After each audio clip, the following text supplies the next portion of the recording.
What key life experiences that have formed who you are today? Ahmedabad became like a very important city where I was trying to grow up. So I worked in Indian Institute of Management, going there every day for 2 years, seeing this magnificent work of Khan and working with my mentor who worked with him. And then in 93, 94, I migrated to Singapore for other opportunities outside of India, right? Working on the wonderful project by James Sterling called the Esplanade Theaters. It used to be called Singapore Art Center before. I saw this beautiful work of Anton Pridock and my professor, Kramer Woodard, and of course, my mentor also taught at UNM. So that's how I chose UNM, because he taught there and he highly spoke about this amazing school. The second question about how did you passionate in and involved in architecture? Because I used to build a lot of models as a kid, and so we used to build our own toys to play with. So I built this model of Challenger, because in the 80s, US had sent the Challenger out in the outer space. I was good at drawing and painting, music. I learned a few music instruments. I started with this keyboard kind of instrument called harmonium. Really interesting to me to get involved in all these other things. And then suddenly architecture came along and I'm like, what is that? And my dad explained to me. And I suddenly thought that is the way for me forward. What are your core values and how are they reflected in your practice? Integrity. Okay. And another professor of mine who also worked for Khan, he always used to talk about muse, modesty, economy, wisdom, and simplicity.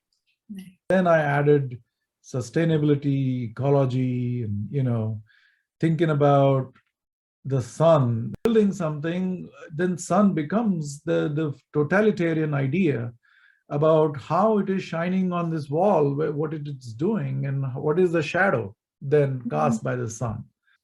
Right. It's not just about sustainable building practices, but then what is happening when you build in the desert? What happens to all the other animals? Where do they go, right? So that's where then the synanthropy comes in. What is your design process, including like thinking, realization? Understanding the site, right? You to understand the orientation where the sun is moving. And I always draw a sun diagram on the site, right? I try to understand where is the sun, where is my summer solstice, where is my winter solstice, where is my equinox? And then you collaborate. You collaborate with the sun, you collaborate with the environment, you collaborate with everything else, collaborate with the client and listen to them.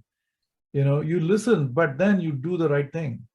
How do you collaborate with other individuals to realize your impactful work? So the first and foremost, you collaborate with the client. The second collaborative process is with the subcontractors. Put aside your ego as a designer, because most of the architects, they don't listen. My next question is, how has Peter Zumthor's architectural ideas and buildings impacted your architectural practice? I got introduced to Zumthor's work first time at Marwan's office.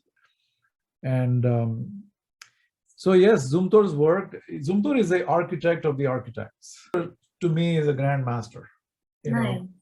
His work is like, his work is very seminal and also very, very sensitive, and the proportions and the way he sets his buildings in the landscape. And so, what are the biggest challenges you face? As architecture is not medical profession, okay? It is affected by the economy, or the world economy, quite a bit. Because to me, architecture, it began as an essential need. What advice would you give to a young student? Is be a student, be humble, and then be passionate for something that you really, for your core values. Be very, very passionate for that. and take risks in life. Okay, thank you so much for your time.